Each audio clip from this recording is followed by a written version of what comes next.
The Clemson Tigers now know their 2025 opponents as the ACC schedules were released on Monday night.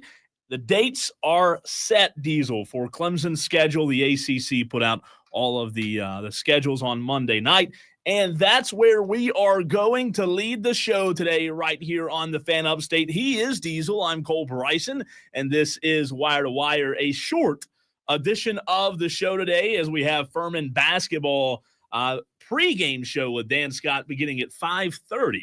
So make sure you turn it on and leave it on. Diesel, that experiment there didn't work, as you can see.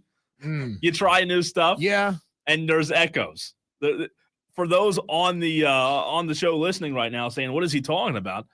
Tried out a new pair of Bluetooth headphones. For those watching on the stream, you saw me have to switch the headphones as soon as the show started. There was about a half-second delay. I tried that a few weeks ago. Cole was arguably a cheaper set of headphones and probably an equally priced little transmitter thing, and it sounded awful. You guys don't realize how hard it is to try to think and speak when you're hearing yourself bounce back into your headphones on like a 3/4 second bit of a delay, man. It's so hard. And that's why as soon as I started talking, I just threw them out, took them out. And they sounded great. I would love to have a cordless set of headphones. However, hope they got free refunds on that. Yeah, no kidding. Just the wrong one. Ordered it, send it back. Hope Amazon can take it back. It's like when you and I are on location, for those that don't know, to Diesel's point, if there's the slightest delay for anyone out there who's ever done any kind of podcasting, if there's the slightest delay coming back in your ear, like right now the headphones we have on are in real time. So it sounds just like Diesel and I would be talking off the air. However, if there's the slightest delay, man, it throws you off. I mean, it's awful. You know, good question, Cole. And this is something the audience I know is riveted by. Yeah. Why do we even wear headphones at all? The only reason that I wear them is so I can hear the callers. That's it. If it weren't for that, I mean, I do this. Yeah. We're standing here talking. Yeah. Look at this. Show sounds no different. If you're watching on the stream, no different. Yeah, it sounds exactly the same. Do you project your voice differently though with headphones off? Oh yeah, as opposed to headphones on. When you hear them in your ears, you can just speak at a normal volume level. But yeah, when we're like 4 or 5 feet apart, it feels like you have to speak up. It does. It sounds like we're on the Rob Brown show, and it sounds better through headphones. It really does. But anyways, you do sound silkier. I can assure you that. Silkier. Do you know why people don't like the sound of their own voice when it's played back on like a telephone answering machine or a voicemail? I'm going to guess I've heard something before that it has something to do with the way your ears perceive your voice compared to others. Yes, is that right? You are right. You're about halfway there. Okay. Help me out. So the reason why you like your own voice, for example, when you are wearing high quality headphones, when you're singing in the shower or just speaking to yourself, or not speaking to yourself. That's weird. But like you just hear yourself speaking, and it's because you're hearing two different sources of audio. You're hearing the audio come out of your mouth, bounce off of whatever else is in the room, and then come back into your ears. So that's what you actually sound like. But what you're also getting is the sound of your vocal cords vibrating up through your neck into your skull. And your skull is dense bone, right? So you've got this vibrating through a dense material that you don't hear when you hear it played back just off of a cell phone, which everybody knows cell phone degrades and changes the sound of your audio anyway. Yeah. So you're not even hearing yourself in a natural sense. You're hearing a degraded version of what you actually sound like. That's why people hate the sound of their own voice in voicemails. And you know what? I think like, I don't know about you, but when everyone that's in radio first started in radio, I think at some point they probably went through that, right? Like you probably for a short period hated the sound of your voice, but I don't even think about it anymore. Do you? Mm-mm. I don't even think about it. It's crazy because when you said that, I was like, man, I remember I used to think that, like I couldn't stand the sound of my own voice. But anyways, that was why, if you're watching on the stream, I literally switched headphones as soon as the show started because it was a Bluetooth delay. JD says, I don't think anyone likes my voice. You say that's that mean to yourself, JD. You know what? Give yourself some credit, would you? Already 46 watching on the stream. You can watch the show on Facebook, on YouTube, on Twitter, the free Odyssey app. You can listen to the show. You can win a trip to Vegas. Download the Odyssey app, AUDACY. Again, if you just tuned in, he is Diesel. I'm Cole Bryson. A shortened edition of the show today till 5:30 until Furman basketball takes over. We'll talk to Dan Scott for a little bit in the 5 o'clock segment to get an update on Furman basketball tonight, Diesel. But Clemson's schedule was released.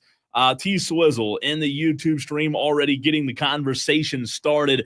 The schedule was released Monday night with the dates. Obviously, we don't know the times until the week or two before, but let's do this. Let's play a game, and I want the Tolos to participate as well during this game. I almost said the old number. 844-FAN phone, 844-326-3663 is the way you can reach the show. And Diesel, the bad part is I have it right here too. I still have it right in front of me, but sometimes I almost said 7. But I want to hear from you, Tolos, Diesel. As we go through the schedule, I want you to play the side as to why the opposing team can win the game. Okay. And I know we're not like in depth on the 2025 college football season, and you and I aren't well versed on every single team yet because, heck, the teams won't even know what they look like until May, right? But this is our way too early first look at the 2025 Clemson football schedule. Diesel and the Tolos can play the side as to why the opposing team can win that game.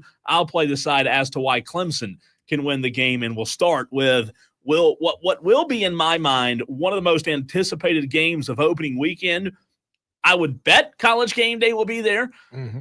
Garrett Nussmeier, Brian Kelly making the trip from Death Valley to Death Valley to see their Tiger friends, LSU at Clemson, August 30th. We need to start a rivalry with a local Baton Rouge area radio station. Yes. So that we can chop it up with them back and forth. Until the game happens. And then after the game happens, the losing show has to present something where they hand over the rights of Death Valley. That's a great idea. That is a great idea. Even though none of us have the power to do that. But we'll pretend. Symbolically, we should do it. That's a great idea. I like that. LSU is going to be tough next year. Obviously, they're bringing back a lot of experience on the offensive side of the ball. Garrett Nussmeier is incredible. They've got a lot of age on them, especially in the wide receiver room. You got redshirt junior Nick Anderson. You got senior transfer Barrion Brown. You've got redshirt junior Aaron Anderson as your 3 primary wide receivers. You got a sophomore at tight end. The only thing that's going to be a big problem for them offensively is they're fairly young on the line. But outside of that, their skill positions, they got some age on them. So, sophomore running back, sophomore tight end, freshman lineman, redshirt sophomore right guard. It's going to be a little bit of an issue for them. So I'll play the side of Clemson here and say, I think Clemson, as of today, I think Clemson wins the game on the 29th of January. I think Clemson wins because of the experience they have coming back on the offensive side of the football, particularly Diesel at the wide receiver position as well as the quarterback position. So I know that this game will be as highly anticipated as any game that weekend, probably. We'll talk, obviously, a lot more about it between now and August as we got, 6 months or whatever it is between January and August. But our first look at the game, I do think Clemson wins. Diesel, you play the side and tell me why you think LSU wins that game. Yeah, like I said, I just think they've got a lot of experience out there in the receiving corps. That's going to be huge for them. LSU, they recruit dudes, right? There's a whole bunch of guys on that roster that wouldn't even entertain an offer from an ACC school. All over the place, 4 and 5 stars everywhere. And I think that's a problem. Like, I think when you look at the roster, much like Clemson did with Georgia this year, you look at the roster top to bottom, and you probably do on paper think, okay, LSU's the better team. Now, I think Klubnik, with the relationships that he has with those receivers and the defensive coordinator and Tom Allen being able to instill a new defense. I know game 1 is going to be tough because it's the first game out there, but I think Clemson will be I think Clemson will be able to win this game. It should be a lot of fun, though. Like I said, man, that opening weekend, there's going to be a lot of build-up between these two, or for these two teams, rather, in this first game. To play devil's advocate on your side of the argument, whether Clemson or how Clemson wins the game, maybe it's just that LSU hasn't quite gelled yet. They've got 10 guys on their starting 22 on offense and defense. They've got who are transfers. You've got 1, 2, 3, 4, 5, 6 more guys on the 2 deep who are transfers. Sure. So maybe they just don't have everything put together yet, and they'll end up as a really good team down the road. And that would you catch them early. Maybe that's how you win the game. And that would be my worry with Clemson's defense, with Tom Allen coming in, and with them not having played a game. That would be my worry there as well. But again, I do think Clemson's in a good spot to win that one. Diesel, we're not going to go through and play that for every game because it'd be hard for teams like Troy. So Clemson opens up on August 30th against LSU. September 6th, they have Troy. Everyone knows that Clemson will boat race Troy on the 6th of September. The 13th of September, Clemson takes their first road trip of the year to Atlanta, Georgia. Georgia Tech. Diesel, why will Brent Key and Georgia Tech be an early problem for Clemson? Haynes King. Haynes King, I think he's a really good quarterback, and he's found his niche there at Georgia Tech. He's been around there for quite a while. Again, you got a lot of experience, especially there at the quarterback position. And at times this past season, Georgia Tech looked really good. I mean, they took Georgia to the brink. Obviously, we don't know who this team might be in a couple of months, as these rosters are all going to see a lot of turnover. It'll be a lot different in 3 months. I mean, they took Georgia to the brink. What makes you think they couldn't take Clemson to the brink? They took Georgia to the brink. I think at the end of the day, advocating for Clemson in this game, in this matchup, the third game for Clemson, Diesel, I think Clemson's offensive firepower would just be too much at the end of the day. I don't know that Georgia Tech on the back end defensively will be able to hold up long enough. And I would say an early look at the end of January, as we're breaking down this schedule that just came out with the dates placed and everything, Diesel, I'd say that Clemson's firepower will be too much for Georgia Tech. The third week, September 13th, the very next Saturday, Clemson comes back home for a matchup with Syracuse. That's on September the 20th. Before a bye week, Syracuse will be playing in Death Valley for the first time in several years, I believe. I know Clemson, Syracuse kind of have been on and off lately, but that game could be interesting. But Diesel, that you're going to have a tough job here to try to convince me how Syracuse could win that one. I mean, I look at the same thing. I look at the quarterback position. It all starts with Kyle McCord. He's back. He was really, really good this year. And for some reason, Syracuse is a bugaboo. I don't know if Clemson players look across the line and they lose the defenders because they're all kind of wearing the same color orange. Yeah. I don't know really why Syracuse gives Clemson so many problems. They have, though. They have. But they have. Kyle McCord, really good. Before the open date, September 27th, in this 2025 Clemson football schedule, Diesel, I have Clemson.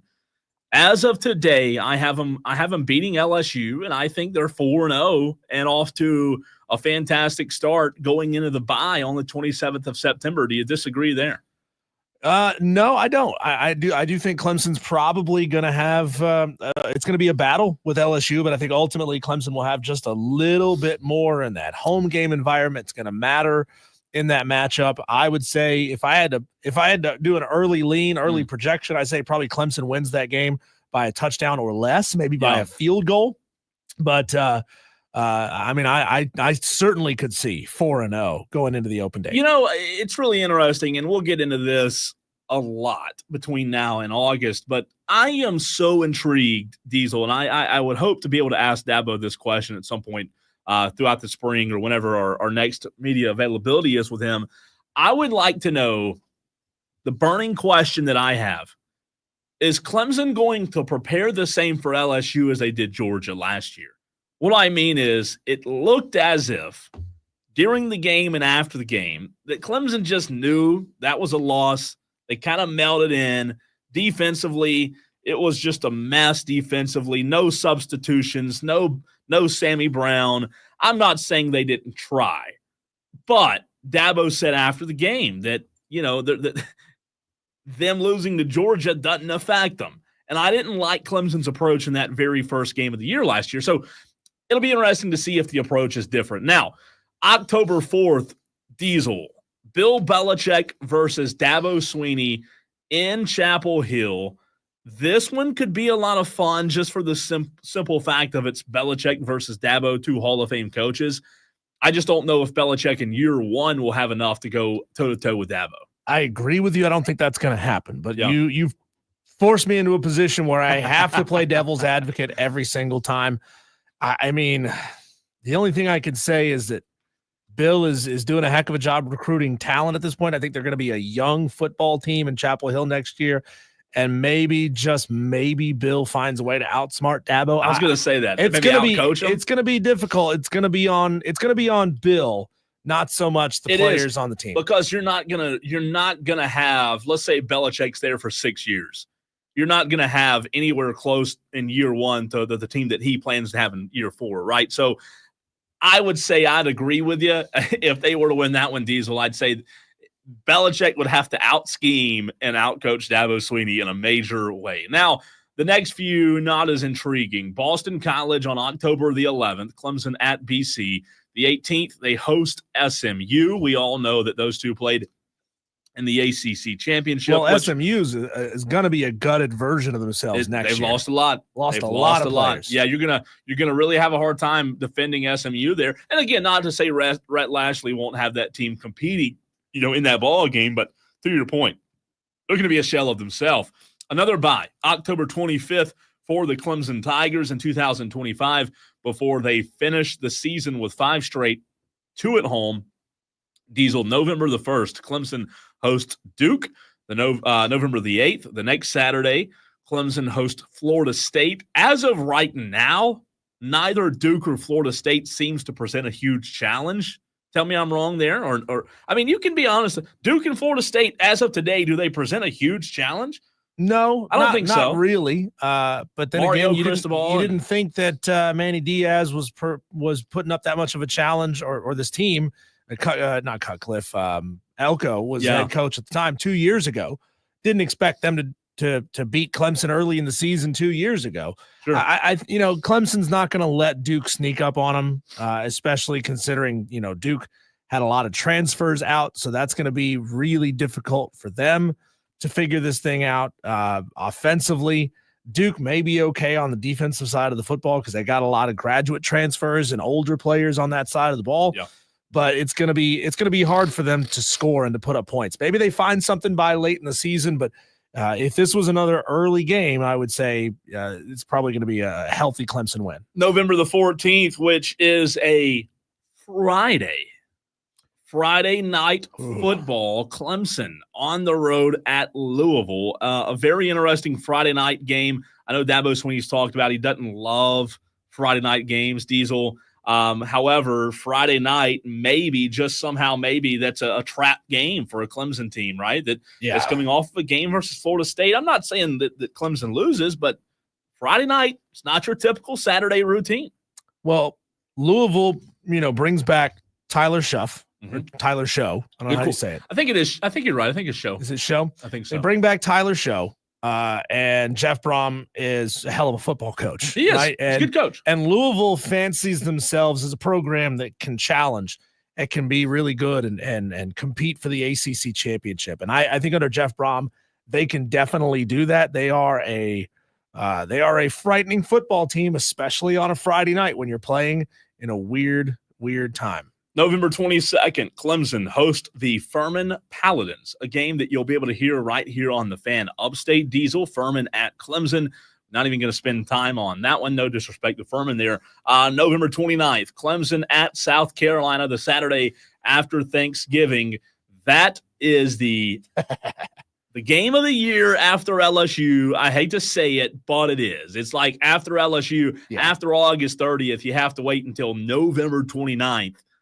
To get a good game. And again, no disrespect but to the ACC, maybe a little bit, but you've got to wait from August 30th, Diesel, all the way to almost December.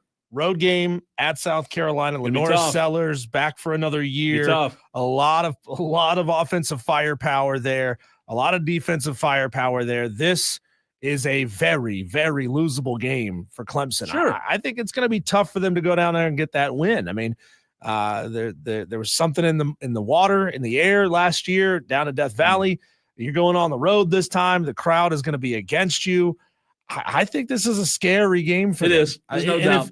Cole, if you had to, let's say we took these bookends and we brought them to the middle of the season. Let's say Clemson was playing LSU and South Carolina back-to-back in weeks 6 and 7. I'd say which one would you say is the scariest game? Still South Carolina? Yeah, because LSU at the end of the season, you can't trust them under Brian Kelly, right? What has Brian Kelly shown us that makes you think you can trust them at the end of the season? They had a good win at the beginning of the season last year. I don't know that I trust Brian Kelly. So you're right. It will be a good one. That, as of Monday night, when the ACC released the official dates, is the 2025 Clemson football schedule. Again, it goes as follows. LSU, Troy, at Georgia Tech, Syracuse, open date, at UNC, at Boston College, hosting SMU, open date on October 25th, hosting Duke, hosting Florida State, at Louisville on a Friday night, November 14th, hosting Furman on the 22nd of November, and then November 29th, finishing the season at South Carolina. Diesel, that is 7 home games for the Clemson Tigers in 2025. When we come back, Cole, we have got something exciting for you. Spartanburg Tolos, the brand new manager of the Hub City Spartanburgers, Chad Comer, going to be joining us on the show next, right here on the Fan Upstate.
inching ever closer to a first in the upstate of South Carolina, having two professional baseball teams active at the same time.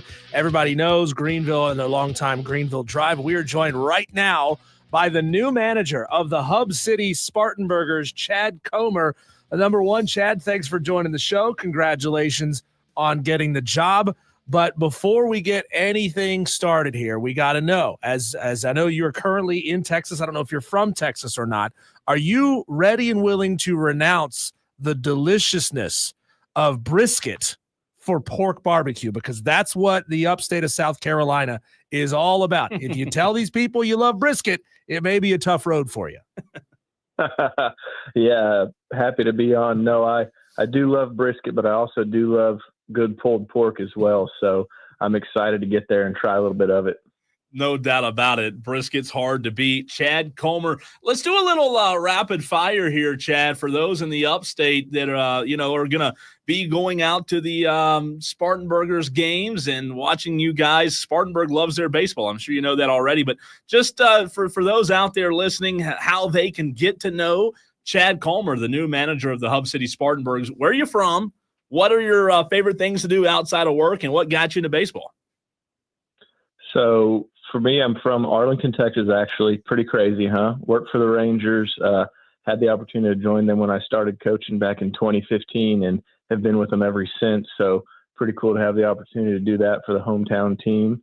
And then as far as outside of baseball, the biggest thing, a little bit of hunting here and there, yes. But my wife and I, we really enjoy actually barbecuing, like as far as like smoking brisket, pork, all that. So on the weekends, we typically do that quite a bit.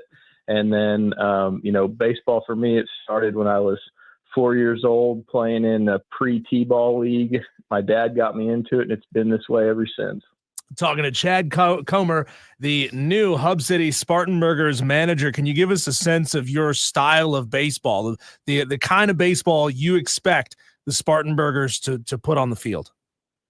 Yeah, I think it's going to be exciting. I know we're going to have a great atmosphere every single night, and just hope to go out there and play a clean brand of baseball the Rangers way and go out there and just get after it night in and night out.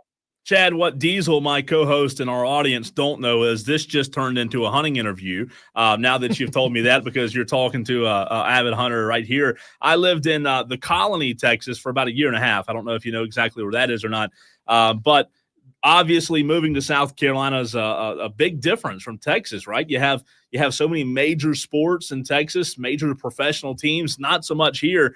What do you think about the opportunity for this baseball team to kind of be Spartanburg's team? And, for the people in Spartanburg, they don't have a professional team, even though they've had Spartanburg teams in the past, like the old Spartanburg Phillies. What an opportunity. What do you think about the opportunity that this team has to kind of grasp the community? Yeah, it's such a great opportunity. Just like you said it, I was talking with some of our staff and other people, and just how special of a time we're going to have right here, creating a culture of baseball in Spartanburg, making it a family-friendly atmosphere to come to the park, go enjoy a baseball game, having kids out there growing up, seeing these guys play. Like, it's just going to be a really special time, and being able, just like I said before, like, I think, culture really sums it up for me. Like, the culture we're going to have with our club, but then also that we create in the community, I think is going to be something really special. And I look forward to doing that. It's something that I think is very precious and valuable, and I'm really excited to have the opportunity to do that. Can you expound on that just a little bit? What do you mean as far as being a part of the community? Do you anticipate having yourself and all of your players involved in a lot of community outreach events? I'm not sure what we have lined up right now. I've been communicating with our GM a little bit, and as we get closer, we'll figure out some of those things. But yeah, I know when we were in Hickory, we had a few things that we do throughout the year, and so plan to continue to keep that up as we go into Spartanburg and just see what we have moving forward. Chad, I don't know what your involvement has been with the Rangers. We'd like to know that. But I will tell you, I was super impressed with what I saw from 2022 to 2023. I believe I have the years right. Excuse me, with that organization. I was at the home game for the Texas Rangers on Easter Sunday in 2022, and you could count more empty seats that day than you could people in the seats. And then fast forward a year later, you hire Bruce Bochy, and the Rangers are world champions. What was your involvement with the Rangers then? And talk about the flip they had from really struggling just to get fans interested to being world champions again. Yeah, I think you get a chance to see the brand new stadium that we just built, and that how special of a place that is to go and watch a baseball game and also play a baseball game for a player. And the leadership and the poise that Bruce Bochy brings is something really special. And then just also leading at the top from CY and everything like that. It's just a really fun time to be a Ranger, and it's a really special time as well. And just to get to see it, just like you said, I've got a bunch of friends and family in the area, and they all talk about it as well, the atmosphere of baseball, what it's been like these past years, and just how fun of a time it is right now. Chad, that's fascinating to hear that you spent time with the Hickory Crawdads, because that's my hometown team. I grew up maybe about 5 miles away from LP Fran Stadium. I used to go there all the time as a kid. I don't know if you were there the year that this happened, because it might have been 2 or 3 seasons ago now past. But why didn't they stick with the alternate nickname, the Hickory Dickory Dock? Because that might be one of the most elite minor league baseball team names that I've ever heard. And then they just switched right back to the Crawdads. Yeah, I think it's, we wore them last year again. And then I think the year before was our first year of having that kind of alter ego like we do in minor league baseball. And so I do believe they're still going to showcase it at least for a weekend. I'm not positive on that, but I do know, it was a fun time, just also too because of the culture of what Hickory is in terms of being a town that has the furniture in its background and all those types of things. So it was pretty cool how they tied that into it.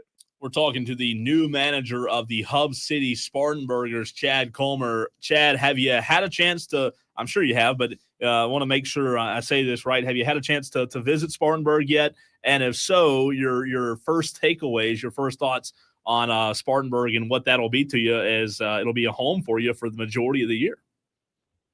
Yeah, I actually have just driven through there when we would go and play Greenville last year. Gotcha. I haven't had a chance to actually explore the town yet. I'm going to be flying up end of next week to see the stadium, kind of see where everything's going, sit down, just kind of get the lay of the land, see where our players will be at, just everything kind of that the town has to offer. So really excited to get out there for a day or two and just kind of check it all out. He is the new manager of the Hub City Spartanburgers, Chad Comer, joining us here on Wire to Wire with Diesel and Cole Bryson. The Spartanburgers and the Drive will be a rivalry when what happens? Well, in your mind, how do you build that up? Because I don't know if you know the kind of the culture of the upstate of South Carolina. People in Spartanburg look at Greenville like we're kind of snooty, white collar folks. And people in Greenville look at Spartanburg like they're a little dirt under their fingernails, blue collar folks. How do you plan on sort of fostering that rivalry? Well, it sounds like you've already got it nailed on the head right there with how you guys have described it. So I think the biggest thing to fostering it and just having competitive baseball games played, it'll be the first time we get a chance to play them this year and seeing what kind of baseball goes on between the two of us. So, being as close as we'll be to one another, I think it'll make for some really exciting baseball games for the 6-game sets that we play against one another. So I'm really excited for that. Anytime you can go play a team and it just be really good baseball games throughout, and then you add in the fans and the atmosphere. Like Greenville has an unbelievable atmosphere. It's such a fun place to go play baseball games, even when we travel up there from Hickory. So just really excited to kind of have that and go into it. It'll be something really special for the players as well. Chad, talk about the process for those listeners out there right now that may not be familiar with how spring training and the involvement leading up to the season starts. Do you have a good grasp on the team as of right now, or is that something you're still working through? Definitely something that we're still working through. Obviously, there's talks and different things like that that'll go on throughout spring training. So, as of now, nothing set in stone on who the team will be, but just knowing our system and knowing our young players that we have that'll be playing at, this level, it's going to be an exciting team of baseball, or exciting team to watch play some baseball. And it'll be really interesting to see how spring shakes out and then who ends up coming to Spartanburg. But I know it'll be a really good group of guys that'll be out there playing night in and night out. Chad, I know Cole and I, when we first heard the announcement of the Spartanburgers name and then saw the uniforms that we're going to be putting out on the field this year, both of us sort of went gaga over two different uniforms, and we both picked ones that we really like that are different from one another. I think Cole is really partial to the green Hub City alternates. Those look incredible. I think I'm all about those like white unis with the beacon sign wrapped around the word Spartanburgers. Who do we need to talk to get a couple of those sent over here to the radio station? I think whenever I head there this week, I can definitely talk to some people and see if we can get that taken care of for you guys, because I agree with you. I think they're really cool color scheme. It's a cool layout. Just getting a chance to, be the first year of the team and see what, they came up with for the branding of it. It's really exciting. And you got Flip the Spatula and Chip the Pickle there. So it should be a lot of fun. Chad, you said you like to grill, you like to cook, you hunt. You piqued my interest on the hunting part. What are we talking about here when it comes to Chad Comer's outdoorsmanship and what you enjoy hunting? Yeah, my father-in-law, he's got a little lease up here in Alvord, Texas, and we'll go out there a few times a year, but it's pretty low-key for me, just a little bit of deer hunting and then sometimes a little duck hunting, but mainly just deer hunting here in the off-season. And, I had a chance a couple off-seasons ago on a really fun duck hunt, so just different things like that, but keep it pretty low-key and just more to be in the outdoors and just enjoy the time. No doubt. Coach, what are the folks still here on the ground in Spartanburg telling you about how far away the team is from functionally being like able to move into the facility and get working? We've seen some photos where it looks like there's some sand base down in the outfield, getting ready to start growing grass. Have they given you any kind of a date for when you guys, when you come back, are going to be able to move into the facility? No, I haven't heard anything set in stone. I would think it'd be kind of around that, mid-March to late March area. Not positive on that, but, from what I've heard, when we break camp and spring training at the end of March, everything will be ready to rock and roll, and we'll be able to check out our new home for the year. Coach, I have some bad news for you. Look, I know you're from Arlington. We don't have salt grass here, okay? Are you aware of that? Yeah, I am aware of that. In Hickory, we did have Texas Roadhouse and Outback, though, so that was nice to be able to go grab a dinner there once in a while. Well, we have those, but I know the salt grass out there in Texas, it's pretty good. I was a fan of it at least, but we appreciate you taking time to hop on with us. We have so much enjoyed it. Look forward to meeting you as well. And our Tolos, our audience, are so excited on the stream, we're talking about it right now with the excitement building around Spartanburgers baseball. We can't wait. We appreciate you hopping on with us. No, I appreciate it. Thanks for having me on, and really excited to get this year going and look forward to seeing everybody out the park. Chad Comer, the new manager of the Hub City Spartanburgers. Madcraft's fired up. Mad Therapy. Diesel, are you ready? You ready for some Spartanburgers baseball? I'm in, man. I can't wait. I want to know what the culture of that venue is going to be. We've got the Greenville Drive and Fluor Field. It's a beautiful stadium, but it feels kind of like stuffy and old fashioned. Am I wrong about that? It's very Red Sox. They do the Sweet Caroline. The wall is incredible. Like anytime I bring somebody to Greenville for the first time and there's an opportunity, I like to take them to a baseball game because it looks really, really nice. And this new Hub City Stadium is going to be really beautiful as well. Yeah. But I don't get this, I don't get this high energy, anything could happen, unpredictable vibe from drive games. It's because you Greenville people are wine and cheese crowd. Y'all sit there with your wine and cheese, you're highfalutin, you're bougie. Yeah. All you want to do is sit there and socialize. Lived until you go to the concession stand and get a charcuterie board and take that out to the right field line. How energetic is that? Cheese and wine. Come to Spartanburg. We'll show you how to have a good time. Chad Comer, the new manager, appreciate him hopping on with us. Diesel, our Tolos can win a trip to Vegas. You and I will talk about what we've done, not with Vegas, but, on other gambling sites and your underdog fantasy as well. I've been on a tear lately. I'll get into that, but I want to tell you Tolos, if you have not heard, if you just tuned in for the first time this week, how you can win a trip to Vegas next.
Hey, Tolos, it's time to slam dunk in Las Vegas with the Fan Upstate. What am I talking about on this hump day edition of Wire to Wire?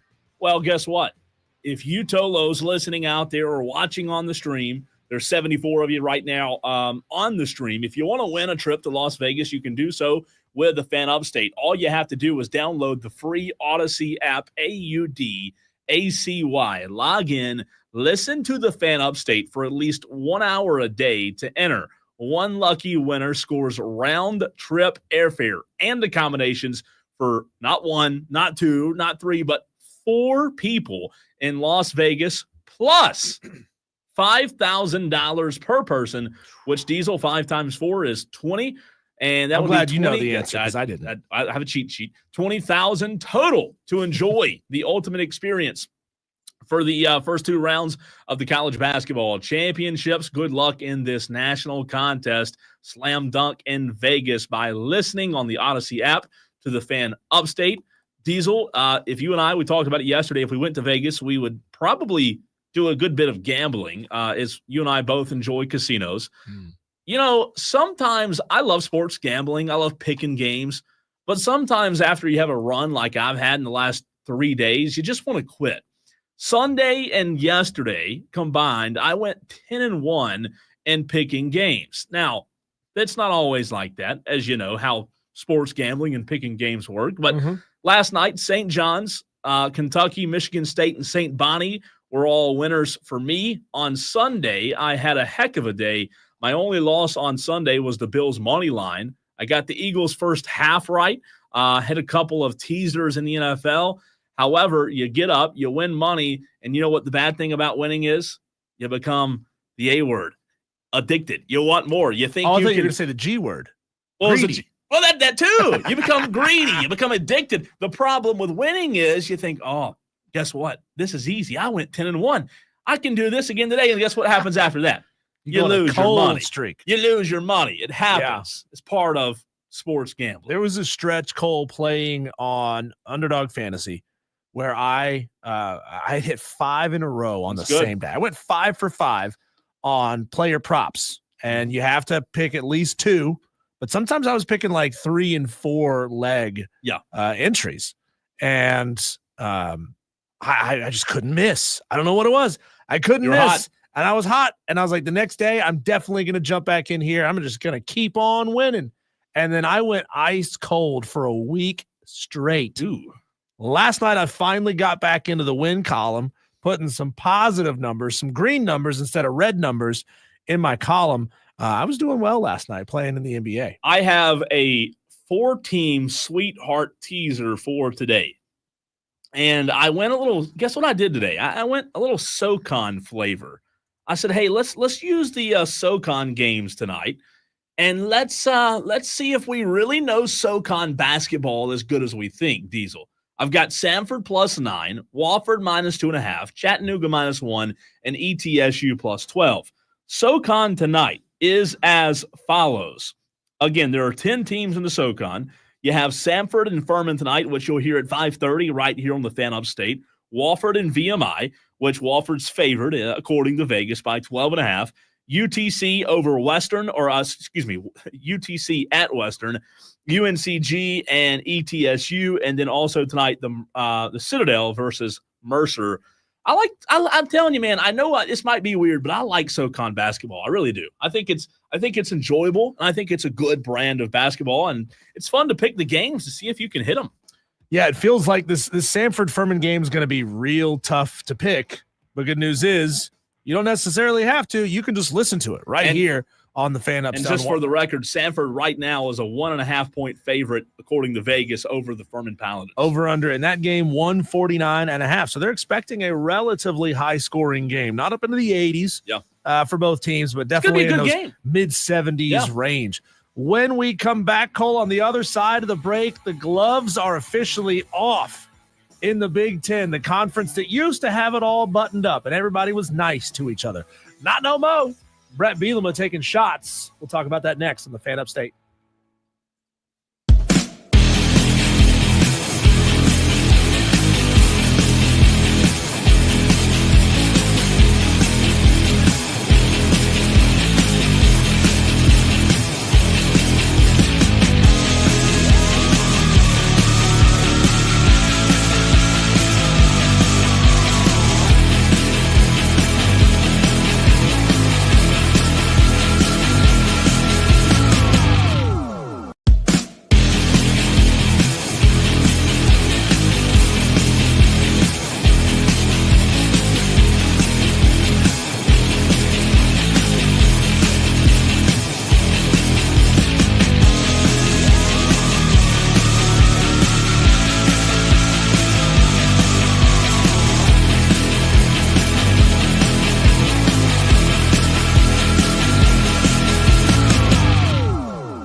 Cole, I think we know why Furman has been on a skid these last couple of games. It's because JD's been going. Oh, JD. Now this is not. I'm not saying that. He's saying that. Yeah. JD texted in at 844-FAN-PHONE. You can text or call that number if you want to be a part of the show. It says it's quite possible I'm the Furman bad luck charm. Both games I've covered, they've lost. I'm heading to Furman versus Samford now. Well, you shouldn't go. They may not let you back in the building if they lose again tonight. Yeah, I think they should ban JD if they lose tonight. Just ban them. Until we start back winning and we can win with you in the building, ban them. But again, Samford's tough, man. They are very good. That's gonna be a tough one for Furman tonight. But this is what we thought Furman was going to be this season, on par with Samford, being that team that's really those two teams pushing each other for the title of that conference. And then, they've just dug themselves into a hole, Furman has, and they're going to be in a tough spot. Good news is all that matters is you go win the conference tournament. If you can win the conference tournament, you're in, because it's really hard, Cole. And I'm excited. We're going to have a conversation tomorrow with Sean Paul, who covers college basketball for the Field of 68.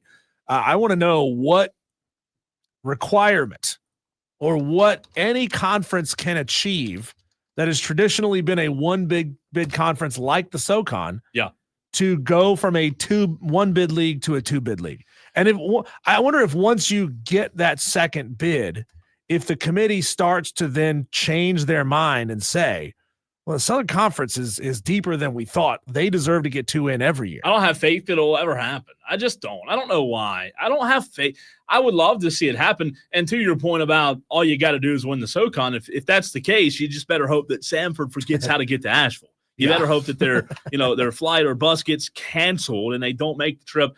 By the way, you talk about how competitive and tight that conference is. Samford 7-1 right now, Diesel. Wofford all the way down at 5th at 5-3. Here's what's fascinating. Wofford has 3 losses. 2 of those 3 conference losses are by 2 points. The only game they didn't lose that wasn't a close game was Samford. They lost by like 12 or 15 points. That conference from 1 to 6 until you get to Mercer, VMI, it's a tight race, man. So it's going to be a lot of fun. I believe tonight's the last the last night before they go back through a second time. I believe the second time, they play everybody twice. So I think that will start next week, I believe. It's Wire to Wire with Diesel and Cole Bryson. Tease this coming into the segment, Cole. Things are getting chippy in the Big Ten. Things are getting nasty in the Big Ten. We saw the news yesterday that Ohio State's defensive coordinator is now headed to Penn State to take over Tom Allen's job, who's on his way to Clemson. I mean, wonder if remind me his name. You talked about it yesterday in the Daily Wires. The defensive coordinator from Ohio State who took the job at Penn State. Jim Knowles. Jim Knowles, yeah. I wonder if he was on Clemson's radar also when they hired Tom Allen. I didn't hear that name, but that move, and I know this isn't the segment, but that move's weird to go from Penn State. It is. Or from Ohio State to Penn State. I was listening to Josh Pate's show on the way over, and he bemoans this new era of college football where not just players, but coaches are going between rivals year in and year out. The question is, I guess the answer is money, but why would you want to leave Ohio State that you have literally everything you could possibly want? You have an insanely talented roster that your job is to hang on to. Money. You're making great money. Yeah. I think it's probably easier to have a high-level team again next year if you just won a national championship this year versus trying to do it somewhere else. It used to be unheard of that coaches would go from one rival to another, from Ohio State to Penn State or Ohio State to Michigan and vice versa. But that's just the way that it is now. And coaches are doing it. Players are doing it.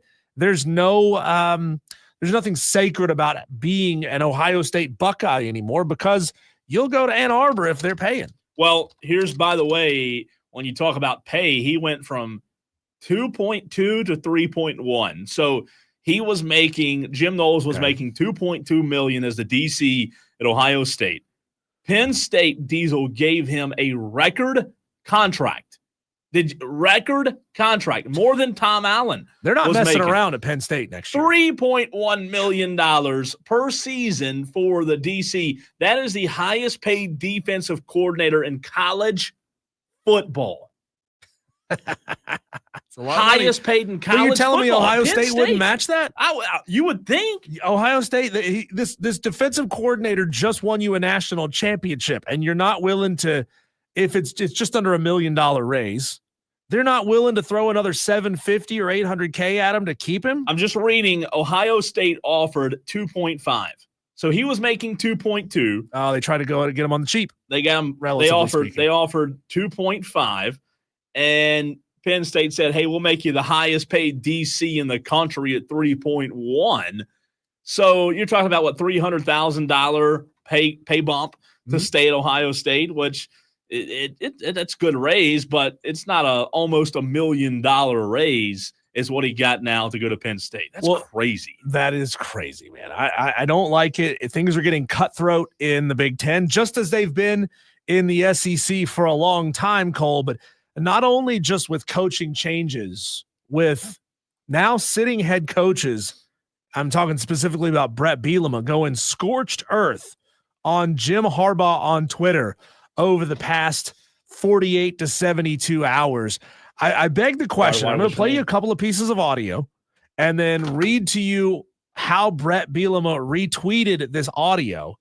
And I beg the question, is this healthy for college football to turn it basically into internet trolling, WWE trash talking? Because that's what we're seeing. So what a freaking joke Bret Bielema is. Well, right. I mean, I know South Carolina fans, they got a certain feeling about Bret Bielema, but a while back, Jim Harbaugh, this is when he was the head coach of the 49ers, had this to say in the media. You probably have heard this quote. You always want to be above approach, especially when you're good, because you don't want people to come back and say, oh, they're winning because they're cheating.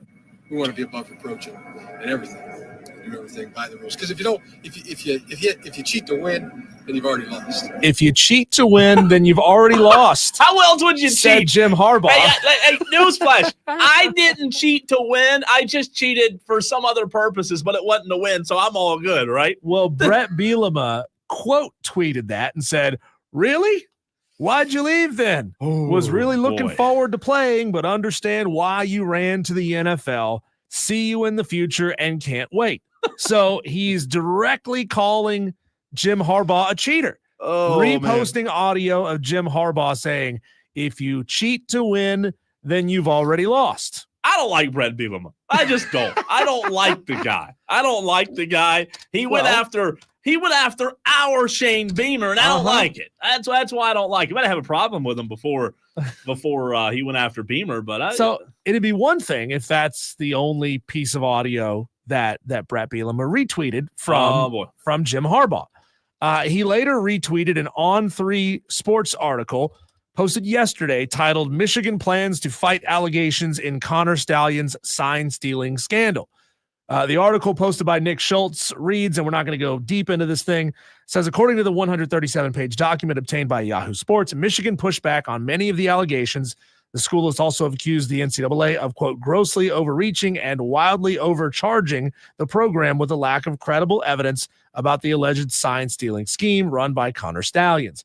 The person who tipped off the NCAA to the situation came from UM's campus and at one point worked for the school.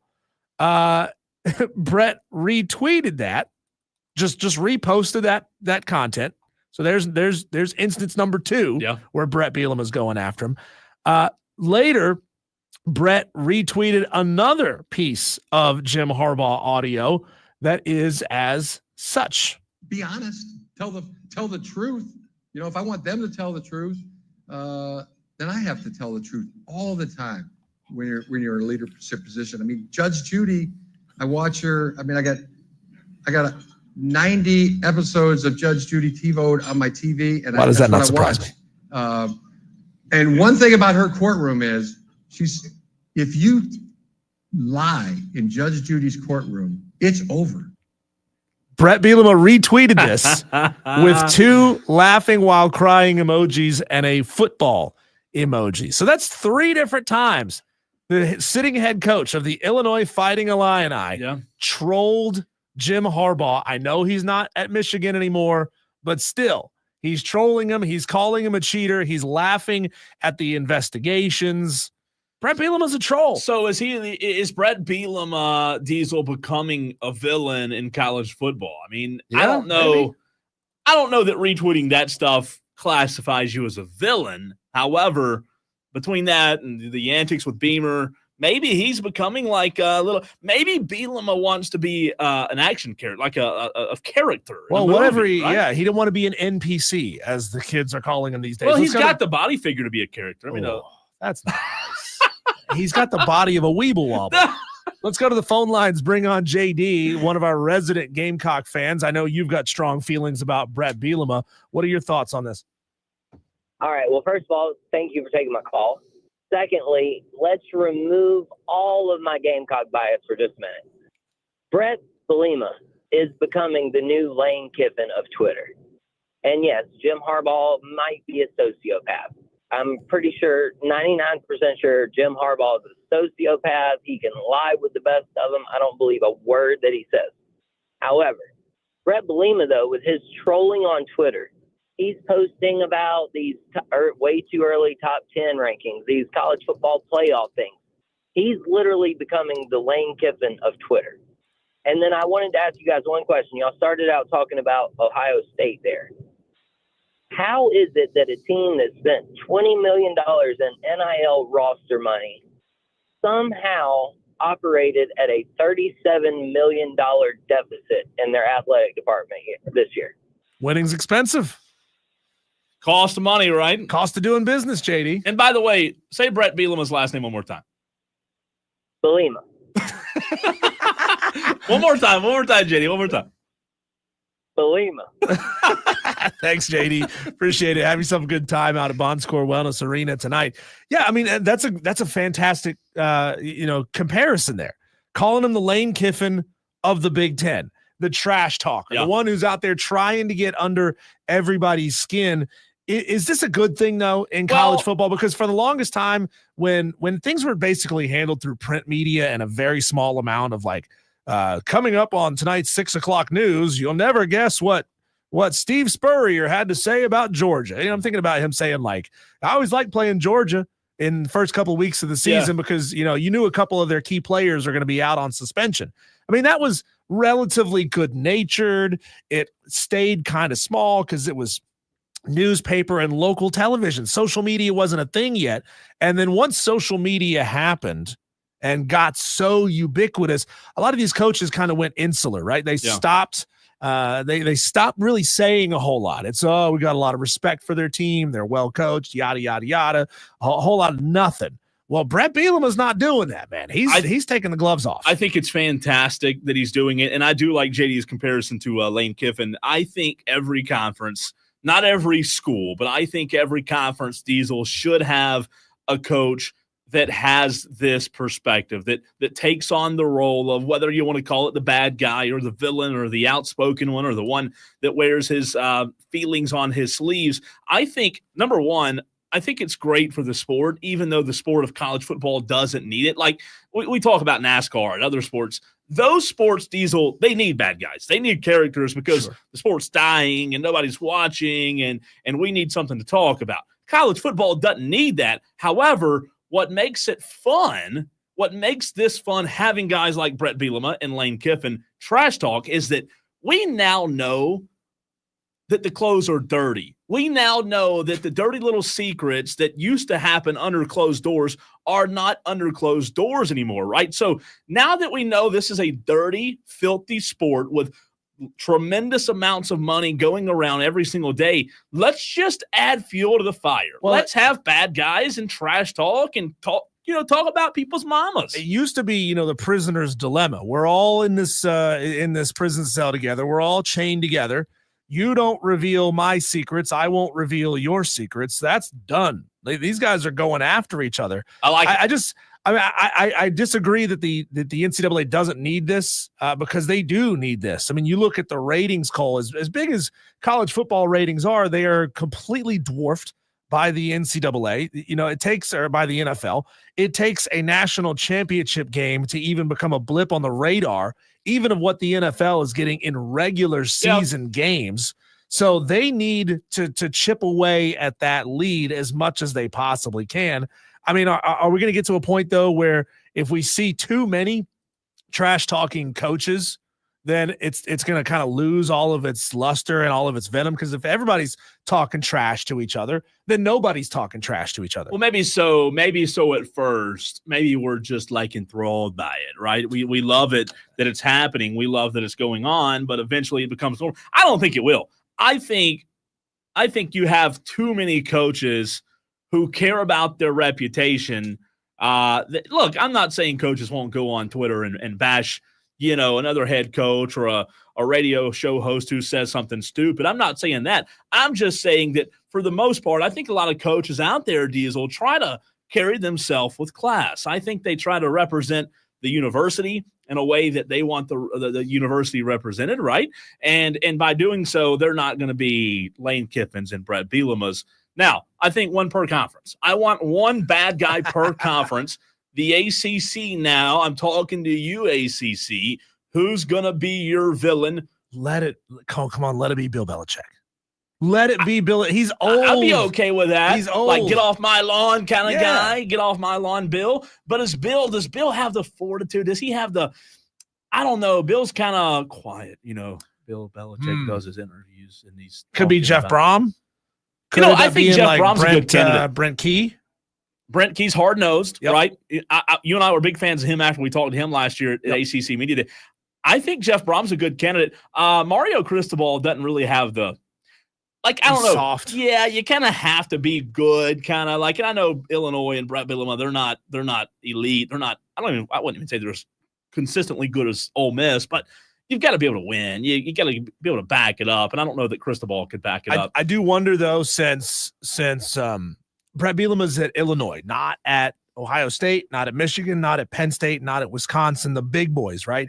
I wonder if he's going to get a quiet cease and desist email from the league office saying, hey, Brett, shut up, dude. Like you're not even one of the big dogs, okay? Don't do that. We can't have you acting a fool like this because nobody cares if the Vanderbilt coach is talking trash. That's true. So nobody cares if the Illinois coach is talking trash. I mean, think about it this way, though. Curt Cignetti was a brash, kind of a trash talker this year.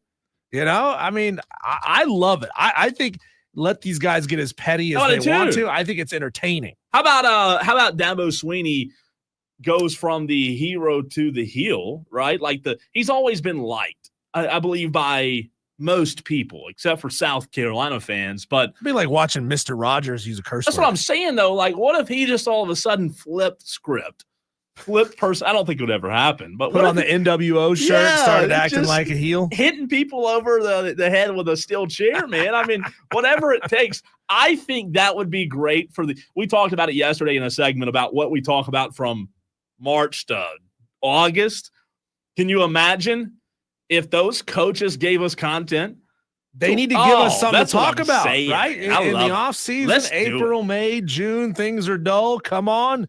Let's get the head coaches out there talking trash to each other and make it fun. Paul. Yeah. I mean, that's the only show that talks Paul Feinbaum. I mean, that's the only show where, there's a lot of trash talking going on. But I'm with you. I think it's good for the sport. I enjoy the trash talking, as they say. 844-FAN phone, 844-326-3663 is the way you can get in touch with the show. We're going to dive into some college hoops from last night, some good games, and also some games tonight. We have Daily Wires coming up in a few minutes. 5 o'clock hour, we'll give you a Senior Bowl update, some audio, and the former Alabama quarterback not looking so hot as of right now. We'll talk to Dan Scott about 5:10 about the Furman game tonight. And then at 5:30, we'll send you on your way. Only about an hour and 10 more minutes of Wire to Wire. So if you want to win that trip to Vegas we talked about earlier, you better turn it on and leave it on.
Fireworks galore in college basketball last night, Diesel. And no, I don't just mean the play on the court. How about a good old-fashioned knockdown, drag-out brawl last night? A fight between not players, not coaches, but fans in the stands forces officials to delay the end of St. Louis versus VCU. Several fans involved. If you haven't seen the video yet, you need to check it out. Was Ron Artest one of them? No, it was no Ron Artest.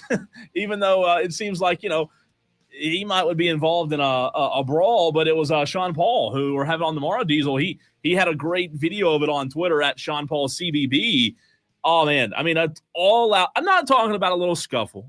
Two guys pushing each other back and forth and somebody, throwing their drink. I mean, an all-out brawl. I don't know what was said, what happened, but it was ugly last night in college basketball, fans fighting. However, there were several good games last night, Diesel, highlighted by a top 15 matchup in Kentucky and Tennessee. Mark Pope last night, without two of his significant role players who play a lot of minutes, they go into Knoxville and knock off Tennessee 78-73. What a huge win for Kentucky, first of all. Tennessee, number 8. I don't know how much slippage they'll have after that loss with Kentucky being top 15. Probably not a lot. But this just goes to show this Kentucky-Tennessee game last night, Diesel, just how in this conference on any given night, it doesn't really matter who's favored. All bets are off. And all I can say is watching these SEC games leading up to March, I think the SEC tournament this year might be the best it's ever been. Oh, it's going to be fantastic. Tennessee probably not going to drop outside the top 10, to be honest. It might drop a spot. You may see Kentucky somewhere around 9-10 or 10-11, the two of them. For Tennessee, it's not going to hurt them because it's a quad one home loss in conference against a top 15 team. They're going to be just fine. I'm watching this brawl right now, Cole, and this thing just keeps going. I'm over a minute into this clip, and people are still getting shoved. People are still falling over chairs. Yeah. I just want to know that this one old dude with the killer handlebar mustache is okay because, if you're he's probably in his 70s. God, here's another guy. I'm telling you, man. Fight. It was angry. It's not good when the bald guy with his sleeves of his hoodie pulled up to his elbows is pointing and screaming. Something bad just happened. Bret Bielema was there? No, you said bald, not He's not fat. bald anymore. Yeah, no, you said bald, not fat. I'm sorry. But anyways, the brawl, it was nasty. Not gonna lie. I did tweet this out, Diesel, last night, and I was watching Louisville last night. They beat Wake Forest 72-59. They're 9-1 in the ACC. And I know there's a lot of talk right now about the SEC and their dominance, and rightfully so, right? Because the ACC is very top-heavy with Duke, with teams like Louisville, with Clemson, who, is at the top of the ACC. But after that, there's a significant drop-off between the top few teams in the ACC and then the rest of the pack. However, I tweeted out last night that I think it's time, and I asked our guest yesterday about this, I think it's time to go ahead and give Pat Kelsey Coach of the Year award. You look at what he did at two smaller programs, Diesel, Winthrop, Charleston, first season at Louisville, and I don't know if there's enough to be said about the situation that he took over. Go back and look at what Louisville basketball has been the last few years. Awful. It was a dumpster fire. Awful. And Diesel, year number 1, going into February, they're top 25. They're 16-5, 9-1 in the ACC. Wake Forest is a good team. They beat Wake Forest 72-59 last night. I think Pat Kelsey deserves a ton of credit. And I know Louisville already is a top job in the country, but goodness gracious, if he keeps this up, he's going to be regarded as one of the best coaches in the game. Well, that's a program that was in danger of losing any and all credibility that it had. But that's that's one of the great things about being a blue blood program. And I don't know if I would call Louisville a blue blood basketball program. They have been. If they're not, they're like right there on the cusp of it. You can't keep those kind of programs down for long because their fans expect to win. Their fans are willing to pay the money to buy coaches out who are not winning, get them out of there, get somebody new in there. Otherwise, you're that kind of program who says, well, who are we going to get that's better? They hit the nail on the head. I mean, they hit a home run hire with, and I love Pat Kelsey, man. He's a great guy. He's such a fiery guy. He probably had the best press conference when he was introduced. He was actually introduced, I think, right when you and I started the show last year, February, March, something like that. I think it was March, actually, in 2024 when he was introduced. We had just started the show, you and I, and they brought him in. I said, man, that's a good hire, really good hire. I didn't know that it would be a great hire. But it turns out in year one, and again, year one's year one. Ask Lamont Paris. But boy, what a job he's done. Speaking of Lamont Paris, we'll get to the Gamecocks in just a second. I want to talk about them, Diesel. But I want to make a comparison. I was thinking about this last night. I had the YouTube TV four-way games, right? I was watching North Carolina Pitt. So last night, Pittsburgh defeats North Carolina 73-65.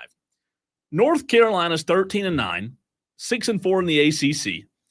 A couple of losses on North Carolina's resume. RJ Davis just isn't the same player. They've really whiffed in some major areas, Diesel. And North Carolina, I was sitting there thinking last night, I think North Carolina may be experiencing the same thing Alabama is experiencing in football. Just the parity of the sport with the dominance and the power shifting to the SEC, with the portal and IL being such a factor. You talk about a blue blood in North Carolina that used to be.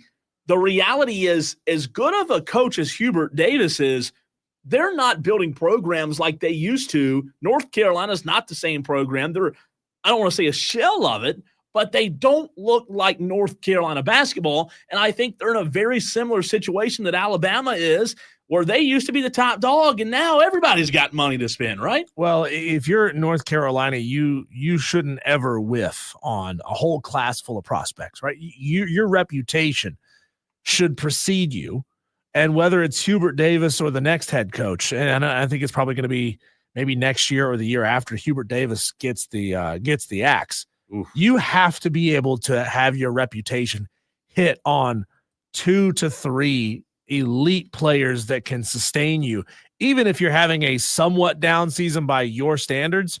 Come on, you're North Carolina. Mm-hmm. You shouldn't be missing on this many guys. So that tells me there's a failure in that program from talent evaluation, from the team chemistry building side of things. They're just not themselves. And, I really hate to see it. I genuinely do. To your point, Duke was in a, I don't want to say same situation, but Duke was in a similar situation. Let's remember, Duke hasn't won a championship since 2015. We're talking about 10 years, Diesel. I know they made the Final Four in 2022, but guess what they lost to? North Carolina, right? And they've had some of the best in the game, while they were in college. Zion Williamson included best here. In the game. Best in the game come through there and still didn't do anything with it. And that's my point. They were saved. You said it. They've missed. They were saved by maybe Cooper Flagg, because they've got as good of a shot as anyone this year to win it all. When they play at their best, they're as good as anybody.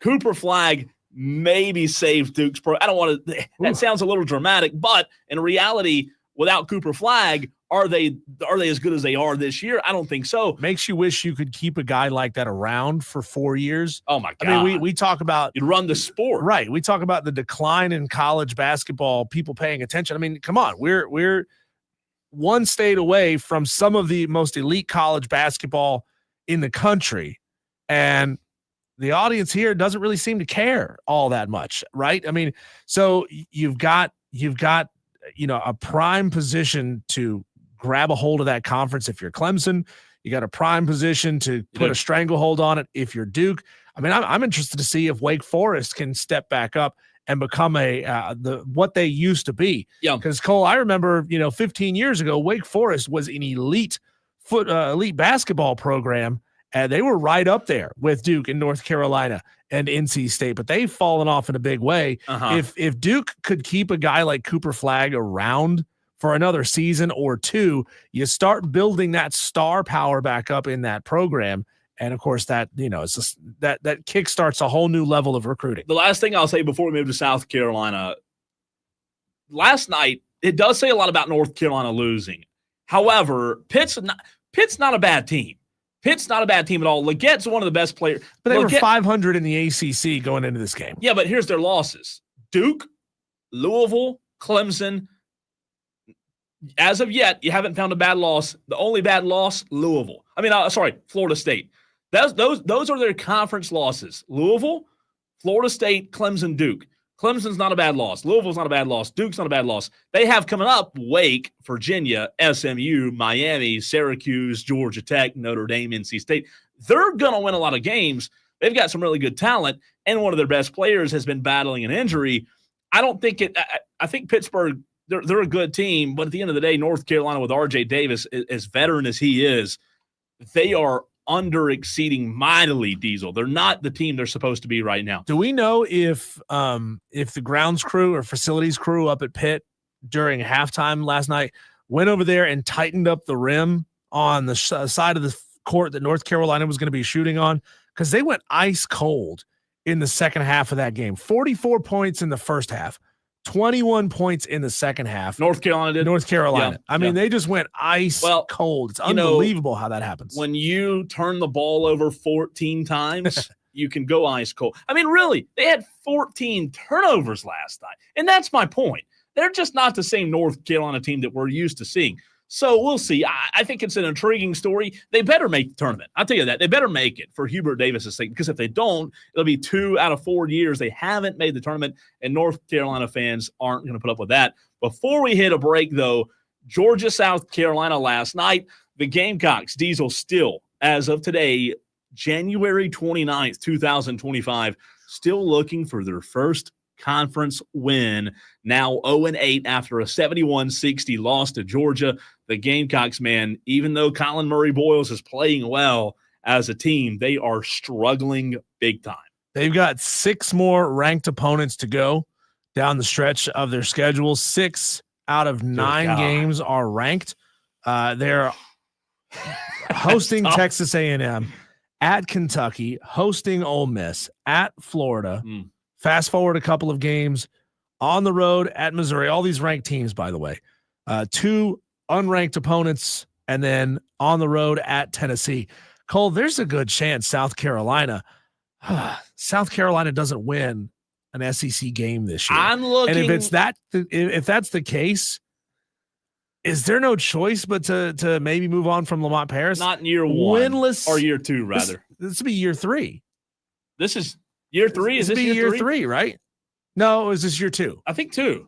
I could be wrong though. I think you've got to give them another year. If they go winless, Diesel, in conference, there's no doubt. Like, you look at it like, oh boy. Yeah. Now that LSU game on the 18th of February, maybe you win. LSU right now has 1 win in conference. You have 0 if you're South Carolina.